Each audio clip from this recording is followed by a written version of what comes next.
Get Rad Cast! Get Rad!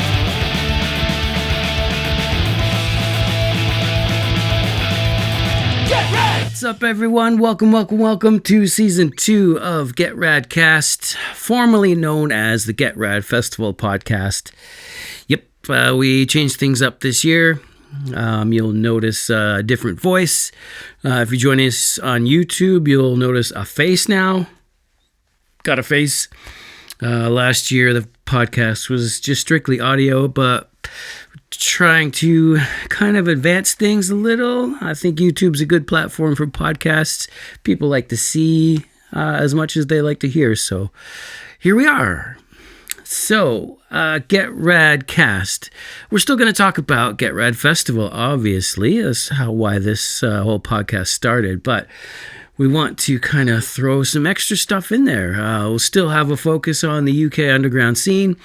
But also maybe talk to some bigger bands that have been around a while. Might have some cool stories to share. And I think it'll bring in more of an audience, a different audience anyway.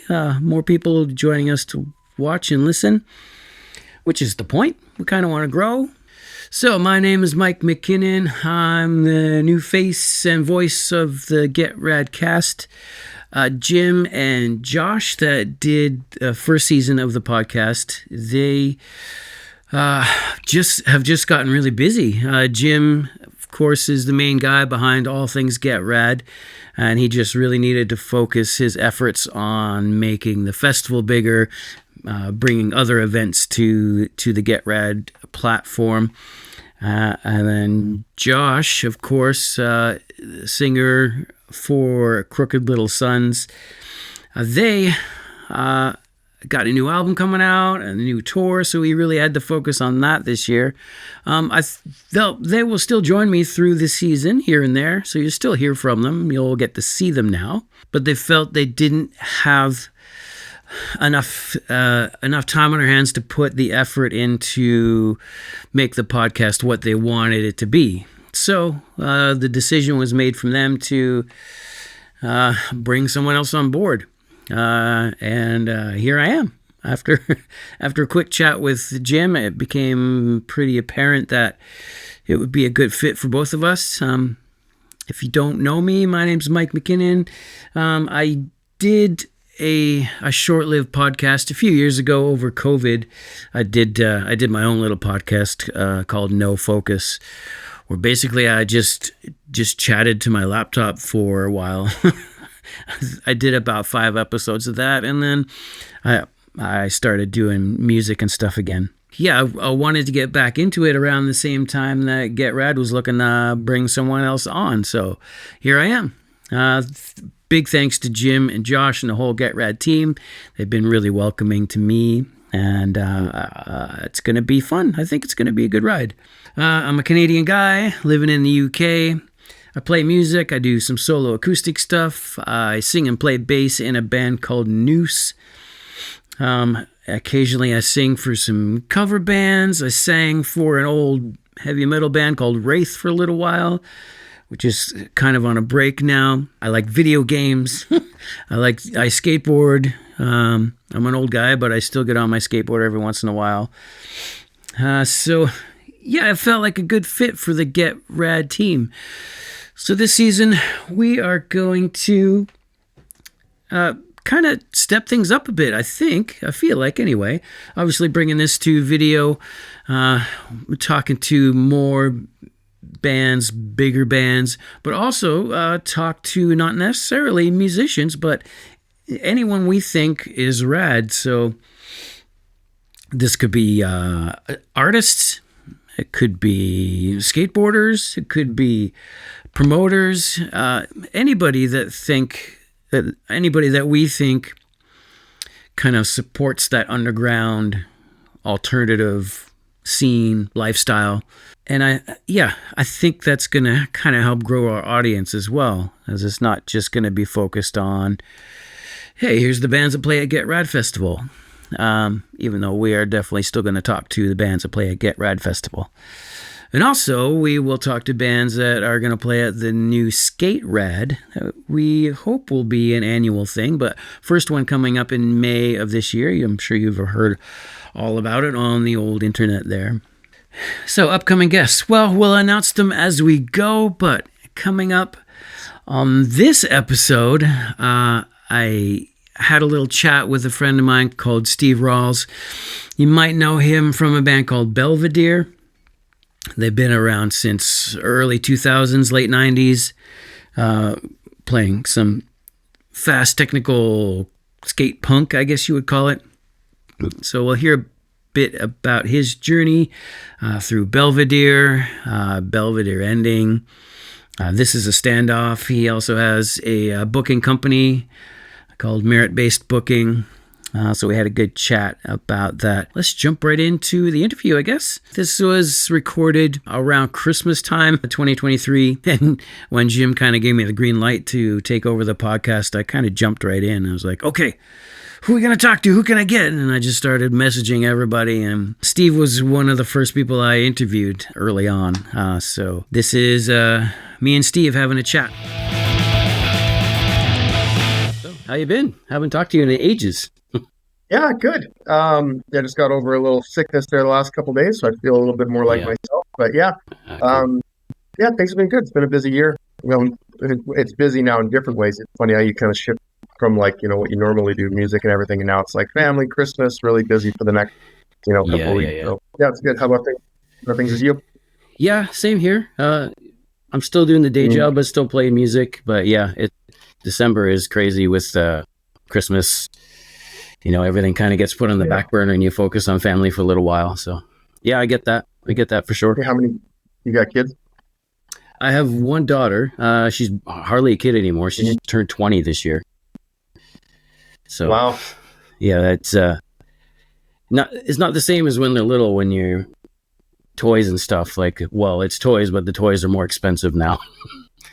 Yeah, that's right. It's always toys. They get pricier.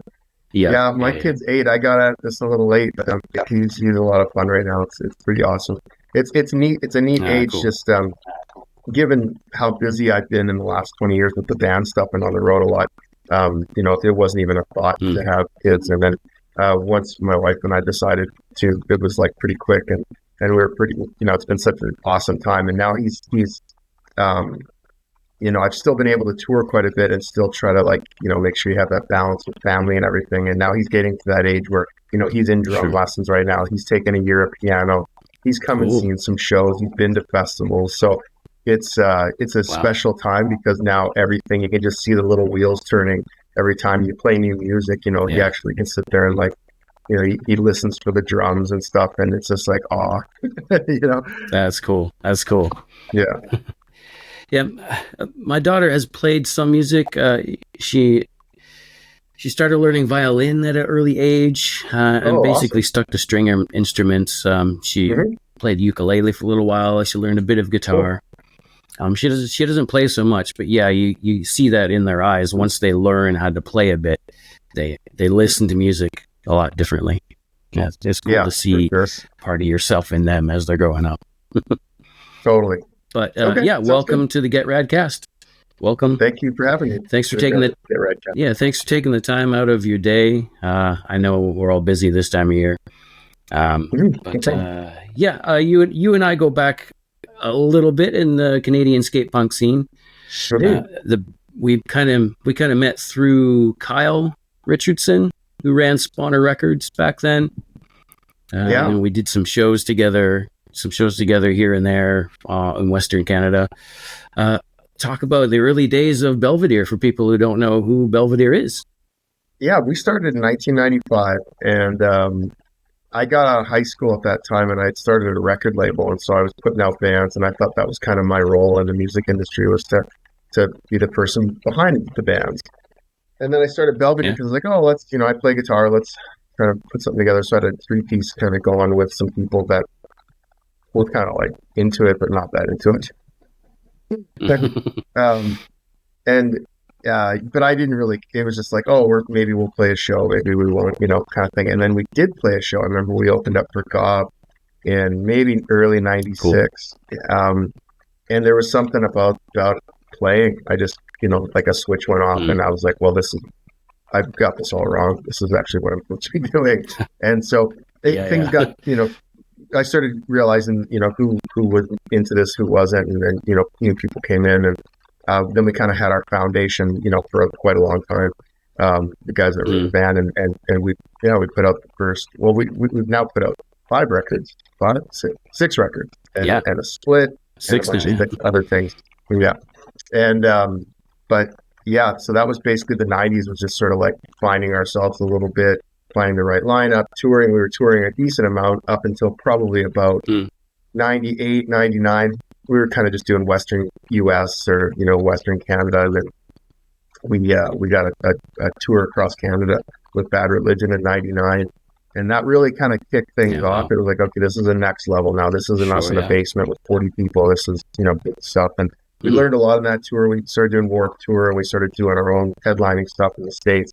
And we really hit the States a lot. And then after that, kind of hit the early 2000s. We met up with Jumpstart Records and Union Label Group. And then you started doing these kind of package tours. We went to Europe for Satanic Surfers. And I'm rambling, but you're seeing our little timeline move along here. And then, before you knew it, it was a full-time thing. That's so cool. Yeah, I feel like late 90s, early 2000s is like the golden era of skate punk. I remember the first tours that my band did. Everyone was just so excited to see live music. I feel like that's changed a lot in the few years since early 2000s. You go into these small towns and they're just excited to see anything, excited to see music in general. Nowadays, I mean, it feels like a bit of a struggle nowadays.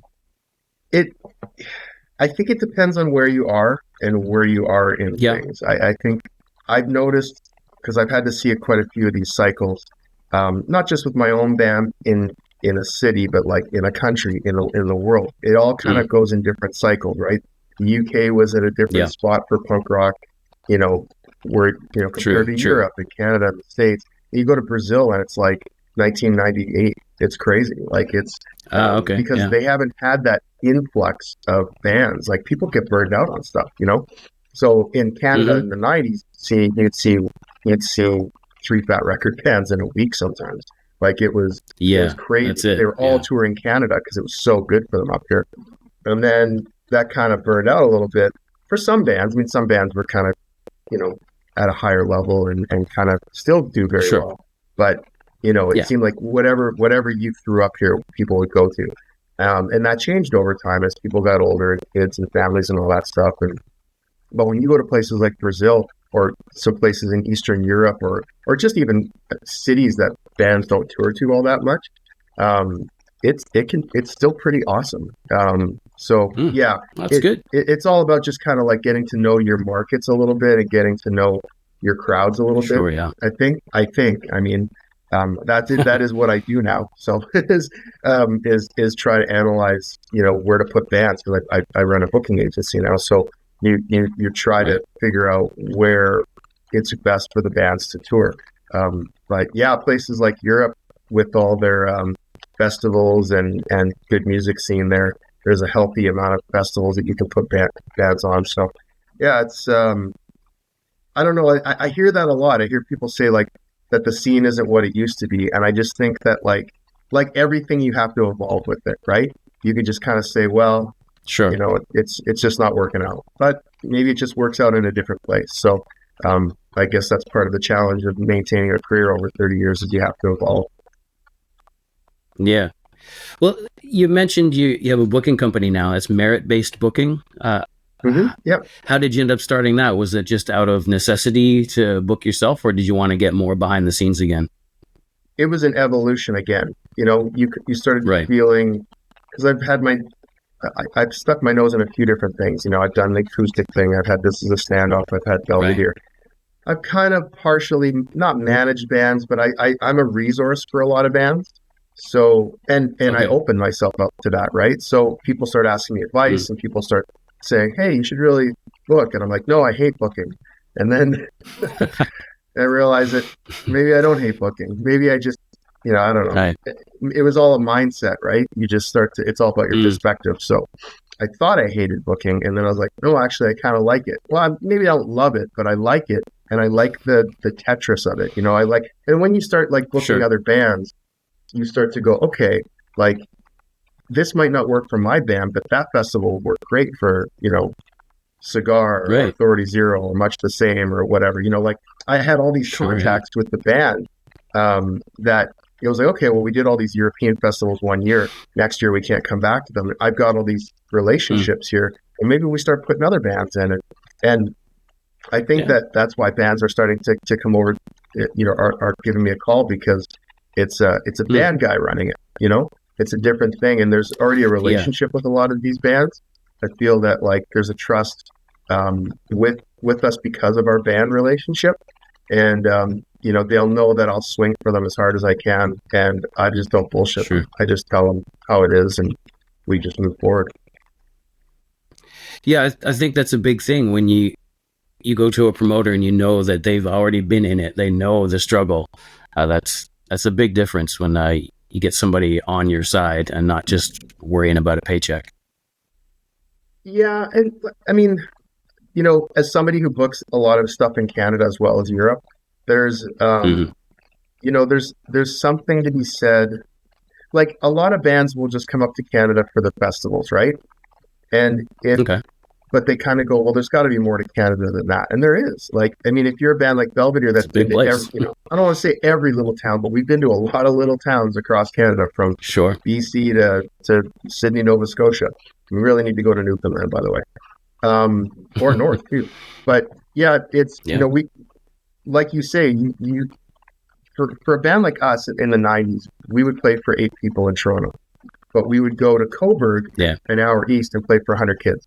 And it was inexplainable to me, but we just, like, the small towns, like our band wouldn't have survived if it wasn't for Ajax and Cobourg and Red Deer. And all these little towns that cared about us.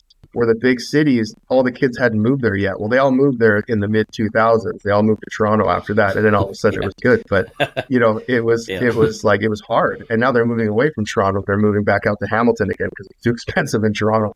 But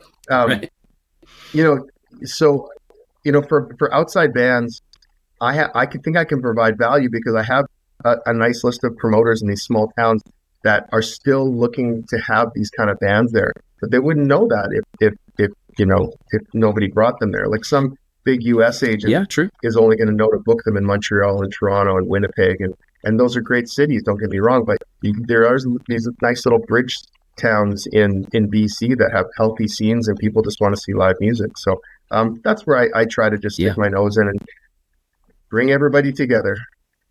Yeah, I think that's really valuable to have you being in the scene for so long, come in and kind of take care of bands and put them where you think they need to be. I think that's an invaluable resource that maybe you and I didn't have back late 90s, early 2000s. So yeah, I'm sure lots of bands appreciate that. I had some good people to look up to. Like, you'll remember like Greenland and all, like in Canada, Greenland did a lot of those really, like the snow jams and the grind tours, and there was some, and they, I mean, Greenland's still very active in the Montreal area. They don't do the tours as much anymore, but man, those were like instrumental to me in the 90s. Like going to see 4 or 5 of my favorite bands in front of 1,000 people at Mac Hall. It was like, wow, it was a special thing to see those kind of tours come through. So one of the snow jams I remember specifically that my band played was No Use for a Name and High Standard. Mm-hmm. Like, how often do you get to see a High Standard in Canada? Like that was crazy. And that was like it was a 400 cap venue, packed, fully packed. Such a fun gig. Yeah. Do you remember the room? It was called The Limit in Victoria, BC. Oh, yeah. I don't know if you guys would have played there, but yeah, tiny place. Yeah. We never played any of those packages. Like we weren't on anybody's radar for quite a few years after we started. So it was, I think it was the first time we went out there. We went out there in probably 90, maybe 99, maybe 98. I can't remember. I remember we played the Lucky Bar, and then we played a couple of community centers, I think, as well. And we went out there with Mad Caddies. I can't remember the venue there. I remember we did the curling club. Well, that was later on with Bad Religion. But we did a lot of we had a good scene out there with Rewind and a couple other bands who were from Kamloops that moved out to Victoria. And, yeah. Right, yeah. Well, let's go back to Belvedere. There was a point where Belvedere ended, and then you took a break for a while, or I didn't really know the history behind why Belvedere went away. Were you just tired of it, or what happened there? Oh, yeah, we had a hard split. Yeah, we broke up on the tour. Okay. It was bad. On tour, yeah. That was 04. That was 04, and then 6 months later, we realized that it'd be nice to kind of go out on a high note, so we did. We did a week and a half in Ontario and Quebec, and then we did one final show in Calgary, and it was awesome. We split, 04, and that was it. It was the tour went really well. Like most of the shows sold out, and the one in Calgary, there was people that cool. Drove across the country with kids flying from Japan. It was insane. And so it was kind of like, okay, well, I'm done. And so we broke up, and then I definitely wasn't quiet after that. I started up This Is a Standoff, and at first, I was going to get to that. Fun, and then This Is a Standoff. We did 3 albums. We went to Europe 7 times. We did Japan and South America. And it sure didn't feel like a part-time thing. I was going to say, if anybody didn't know that it was you and This Is a Standoff, they'd be like, this band sounds really familiar. Who is this? But This Is a Standoff was a great band as well. How did it differ from Belvedere for you? Well, I mean, Graham from Belvedere was in the band as well. So drumming wise, it had some similarities. I was singing and playing guitar. John Malash, who I've known for a long time, we originally just started writing together. He came out to Calgary, and I was doing stucco on houses because that was the only thing I was really doing at the time after Belvedere split up. And so John and I say that was the best shape that either of us have ever been in our adult lives, because poor John. See, when John showed up, I got moved up, so I was actually on the tools, applying the stucco and the cement and everything. But John was the one down on the ground pulling all the pulleys and mixing the cement and everything. And so he said, that was the best shape he's been in his adult life over that month. But so we wrote Be Excited at night. We would work in the day, and then we would do Be Excited, and then we just started touring, and then it was just full steam ahead until probably 2011. We just got kind of tired of it. He's in Toronto and Ottawa, and so Graham's in Edmonton. It just kind of felt like this long distance relationship that was starting to be this is not really that much fun, it's fun when we're together, but everything around it is not really that great. And Belvedere was just we had kind of mended some fences temporarily and decided to come back and do some reunion shows, which was just going to be 10 shows. And then I went to one of those shows. I think on your reunion shows, I saw you in Vancouver with Death by Stereo. Does that sound right? Was that one of the reunion shows? Yeah, we toured Death by Stereo quite a bit. Yeah. This Is a Standoff. That Be Excited album, that's still one of my go-to albums. That and Fast Forward Eats the Tape. Those 2 albums are still 2 of my favorites. Thank you. So This Is a Standoff kind of just went away because Belvedere was restarting, or he said and the guys and there was some other stuff going on. Like John works for the Blue Jays now, so he's busy with that stuff. That wasn't going on at the time, but he was really busy with his. He was working with Sheet Happens, doing the transcribed books and the guitar transcription books. And then he had his own company at the time, doing web development, and so he was really busy with his stuff. Graham has 2 kids, and they were quite young at the time.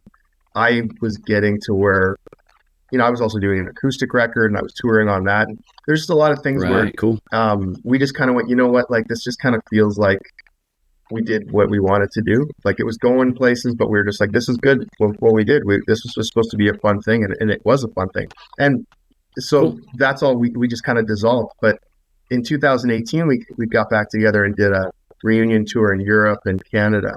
And I don't think we'll do too much other than that. But I mean, if something ever came up that we'd want to do it, I mean, those guys are great. Like, it's just like four friends getting together. There's no pressure or stress now. It's pretty awesome, but it's just not really like on everyone's priority list.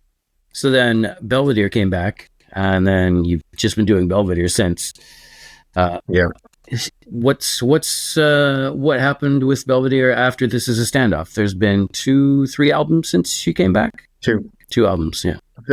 So since we got back, like I say, we were just going to do some reunion shows. We did some stuff with Les and Jake in Brazil. We did a big festival in Europe and a show in Paris, and then a bunch of stuff in Canada. And everything kind of sold out, and we were like, "Whoa!" Like it was like bigger venues than we've done previously. It seemed like there'd been a bunch of momentum that had built up in the 7 years that we had split up, and so yeah, we kind of just kept taking show offers, and so then you know, we started realizing that it was time to put out some new music. So in 2016, we wrote Revenge of the Fifth, and then it kind of hit a bit of a wall where like 2 of us wanted to tour more full time and 2 of us wanted to slow or stop. And that's kind of that's kind of where we got to the ahead of things after a Satanic Surfers tour in 2018, I think it was. And when Casey and I, we had a band meeting, and Casey and I just, we wanted to do more, and I was tired of turning down things. And the other guys had hit that point where one didn't really want to be in the band anymore, and one didn't want to be away from family, and we got it. And there you go. So we found 2 guys that did, and we put out this last record. Hindsight is the Sixth Sense. And for the last couple of years since we got out of COVID, it's been 100 shows a year. It's been good. Let's talk a bit about your style of skate punk, we'll say, because I know skate punk for some is that Fat Records, Epitaph style music, but I've found you guys to be a little bit faster, maybe a little more technical. Is that just the style you enjoy more, or is that just what comes out of your head? Like what do you like to listen to? What influences you? I think early on we definitely found that faster, aggressive music was kind of the direction that we wanted to go, and we loved it, and we loved everything around it. We are a little faster than a lot of those bands, and it's probably a little bit of a point of pride too. Like it's that kind of like when you write something a little slower, like it could be a little faster. You kind of have that little fire behind you a little bit. But that poses challenges for the singer and guitar player as well, because they have to noodle a little quicker and they have to try and sing over that too. Sure. So that is a fun balance for me to juggle sometimes. But I like it a lot. And the musicians that I play with, they push me a lot, like especially in the guitar stuff. I'm the rhythm guitar player for sure. And I have to try to keep up with these guys, and it's awesome because it's pushed me to be a much better player than when I started. Yeah, that's cool. I think if you doing it for as long as you have, you don't want to get complacent. You don't want to be bored. You want to keep being challenged. So yeah, that's really cool. I think another key in that style of music is how keeping up that speed. You need a younger drummer as well. How's your drummer doing? I got the older drummer. He's the oldest guy in the band. Okay, cool. Oh, Casey's been in the band for 10 years now. He's older than me. And yeah, he's a good player, man. But he, for a guy, he plays all the time. Like it's a lot of work to keep up that stuff. And yeah, he pounds the shit out of those drums. So it's awesome. I think speed's a big thing. We love the technicality of the music, and I like the screaming parts and just the hardcore. It's just all influences, right? Like punk and hardcore, and classic rock, maybe some jazz. I don't know, but we just kind of listen to a lot of stuff, and it all just kind of comes around, and cool. What kind of stuff are you listening to now? Usually whatever my kid wants to listen to. Oh, yeah, I feel that. Yeah. Yeah. Yeah. No, I mean, because I don't sit here working all day listening to music. Sometimes I force myself to. I'm like, Mm, oh, I should be listening to something. okay. This is kind of boring. I get a lot of with the agency. I get a lot of bands sending me tracks just to sort of see what I think, Okay. and so Yeah. I listen to a lot of whatever demos and such. Um, yeah, like I listen to punk and pop and sometimes like classical, just like I need no words. I just need old music, like Mm. Vivaldi or something just to kind of like, keep the spirits up when you're working. But yeah, I just kind of listen to whatever. Yeah, I've been kind of the same. I think once you have kids, you kind of just follow whatever they do. Like my daughter's gone through phases of, she had her Hannah Montana phase, but Hmm. she's also had her Slayer and Pantera phase, which I was Hmm. fully on board for that. And then she's like some punk rock here and there, but not huge into that. And then yeah, Yeah. nowadays Yeah. she's really big into Lana Del Rey. It's kind of moody, Hmm. emotional music, which is Yeah. fine. It's Yeah. cool. I don't mind it. We've had that phase. We buy a lot of vinyl, so we have Cool. little record listening sessions and stuff, which is awesome. And Nice. sometimes that's Yeah. Jack Johnson, or sometimes it's Lana Del Rey, and sometimes that's No Use for a Name. And Yeah. Cool. it's I like that he's open to a lot of that stuff. He always talks about Raised Fist. He likes Raised Fist, and he likes Nice. really heavy stuff. Like when I show him, like, here's some metal bands we're playing with on festivals and stuff. He's like, he really likes that That's some cool. of that stuff, which is cool for an 8-year-old. And but sometimes like we listen to really mellow stuff. I don't think he digs classical as much as I do, but outside of that, Mm, he's pretty open. Like a lot of pop stuff on the radio, we're always singing along to in the car. It's pretty fun. that's cool. I was always said, just like what you like. Who cares what other people think? Just there's no shame. There's no guilty pleasure. There's just whatever you like. Yeah, Just be proud yeah, of it.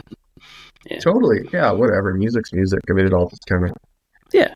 you just kind of. And I love that too, because if you just listen to one kind of music, I mean, how are you ever going to develop as an artist? Like you need influence, and That's so I true too.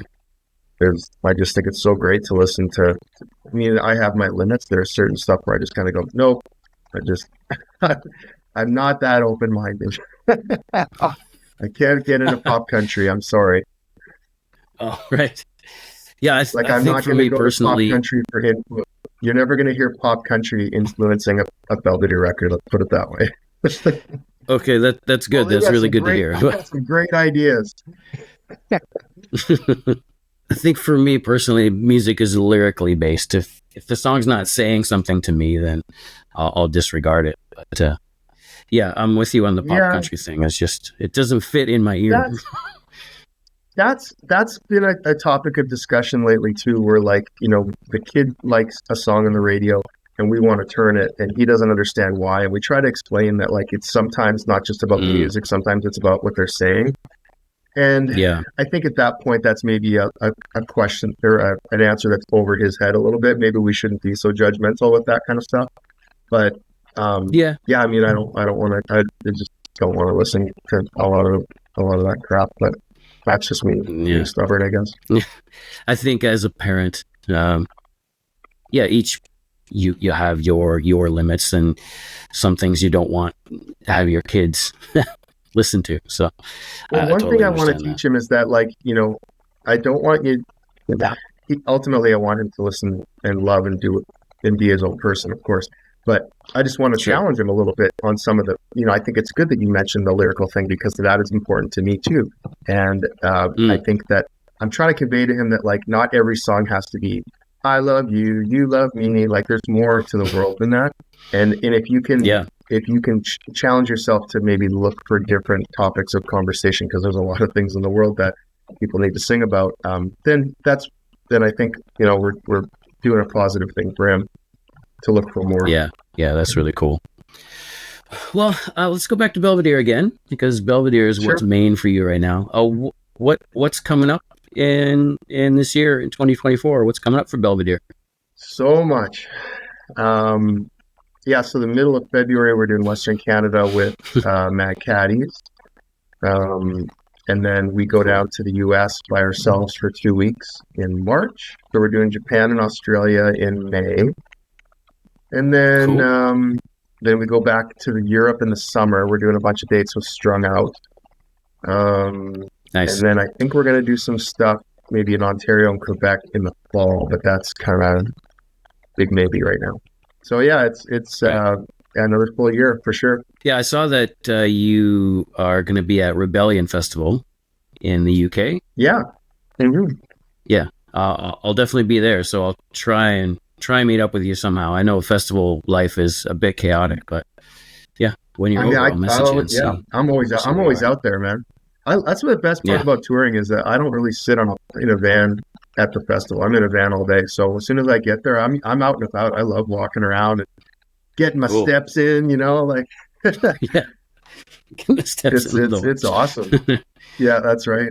No, it's Rebellion's fun, like because it's a little different than some of the other festivals, and you can tell by the lineup. The It lineup's very is. Yeah, different than like Sweet's playing yeah, this year. Like it's amazing. Like that was the very first song I learned. yeah, Not learned, but when I yeah. was 3 years old, my uncle played for me Fox on the Run on a little 7 inch, and it was I just remember that little Capitol Records purple thing just spinning around and spinning around. And I was three, Yeah. and I was just watching this thing and listening to Fox on the Run, and that think of Cool. how like the little mechanics in your brain, a kid that age, like that did a lot for me back then. And it was that was my first real song that I remember like taking. I mean, I'm sure I had lots of songs as a baby, but like at that age Hmm. to see like a rock song, and like that was pretty cool. So, anyways, yeah, so Sweet's playing, and a bunch of other Mm. bands that you don't really see on the other festivals we're playing. So that'll be fun. Yeah, yeah. I'm looking forward to actually going to that one as well. Looking forward to seeing Strung Out. I haven't seen Strung Out over here in ages, and you're Cool. basically coming over with them. Yeah. Yeah, yeah, Yeah, that's cool. we're doing Rebellion and a few other UK dates, and then yeah, we're with them for 3 weeks. We've got a bunch of festivals in Europe as well, and yeah, it's gonna be a fun time. We Belvedere's toured. When we toured Bad Religion, we toured with Strung Out. They were also on that tour, and that was Oh, when we right. Okay. first met them. That was '99, and then Standoff Wow. did a bunch of stuff with Strung Out across Canada and down to the US. But Belvedere since '99 hasn't really done like a big tour with them before, so this will be a lot of fun. Yeah. Yeah. I think they've got a new album coming soon. Is that part of They their sure tour? do. Yeah. Are Yeah, you booking them, or are you just on their tour with them? I booked them in Europe. Mhm. You're booking the whole thing. Yeah. Cool. Yeah. Busy guy, Steve. You're a busy guy. I try. It's a lot of fun. It's a lot of work, Yeah. but it's a lot of fun. Yeah. Speaking of work, do you still do a day job when you're home, or are you just completely focused on the music now? It's mostly booking in the band now. I worked That's over cool. COVID when I needed some help there. I reached out to a brewery called High River Brewery, and they're Sure. based out of High River, just south of Calgary there. And so yeah, I worked with them part time for at least a couple of years. I still do when I can, but they're super great and understanding. They know I tour and this is what I do, but That's great. still try to connect and work with them whenever I can. They did a beer actually, a Belvedere beer, for a record there a couple of years ago when it came out. So, but unfortunately, you Cool. can't get just because of liquor laws, you can't get it outside of Alberta. But that was fun All to right. create with them as well. Well, listen, Steve, I know you got to take the kid to hockey, so I'm going to let you go. Yeah, Thanks so much for joining me okay. on the podcast today. It's been a good chat. And like I say, I'll try and catch Yeah, up with you next year. yeah, I appreciate that, man. Thanks for having me on. All right. Thanks so much to Steve for coming on and being my first victim on the podcast.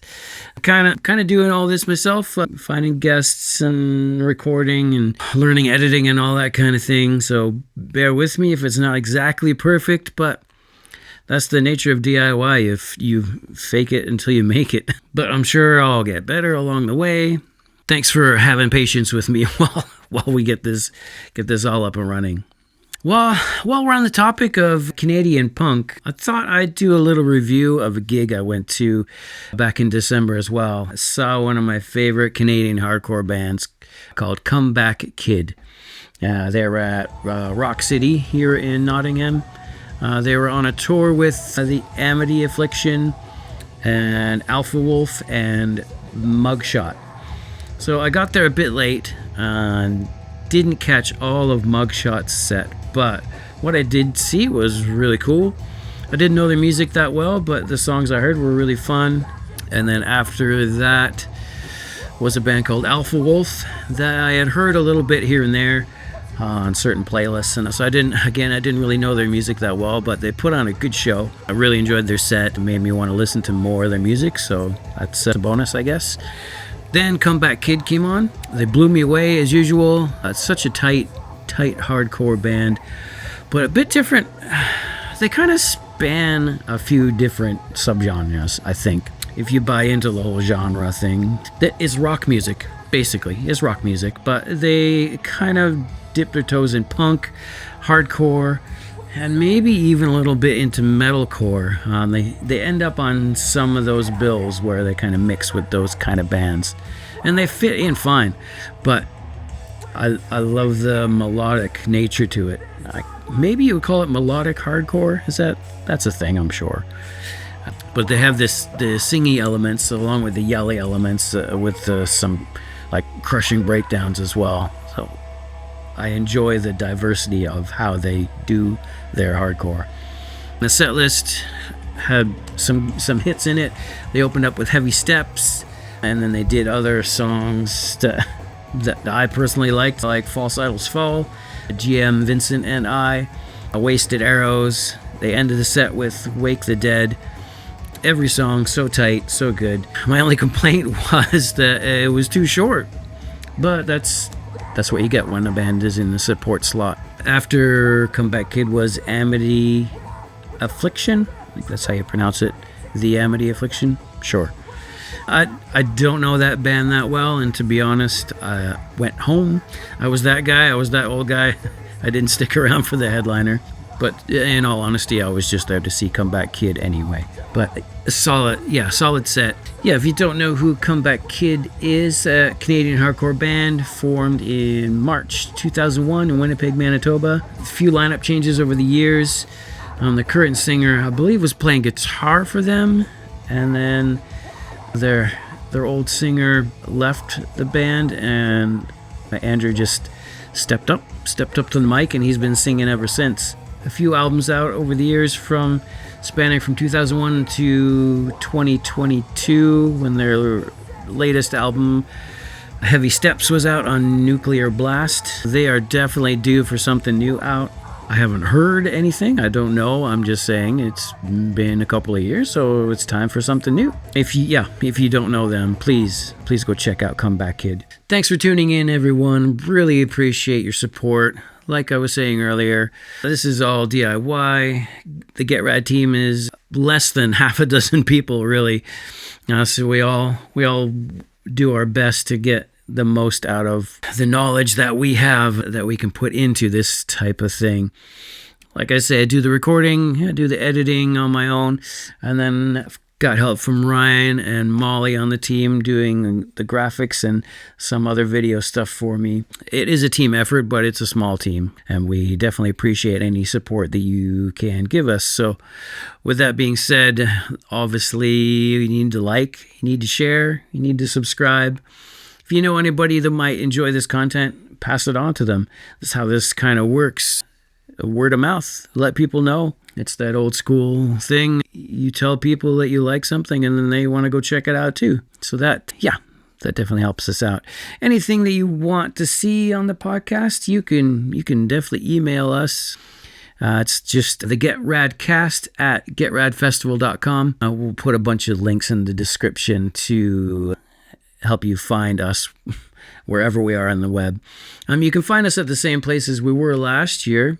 You can listen to us on Spotify and all the other podcast places. I think we're going to push the YouTube thing this year, just because it's a bit more. You get to see as well as listen. We'll bring back some stuff from last season. I think we'll bring back the Spotify game from last year. We'll do like a Finish the Lyric kind of game with some guests, some kind of dumb trivia stuff. Who knows? If I've done a lot of these, I've done a few interviews so far, but they've been mostly just remote. So talking to people through a screen. Hopefully we can do some in person as well. Going to be a bit of travel. And then there's talk of maybe doing some live streams as well. So lots to come. I thought a funny way to end these would be to end it with a really out of date spoiler. So here's your spoiler alert. Bruce Willis's character was dead the whole time. All right, that's your spoiler for episode 1, season 2. We'll see you guys in the next one.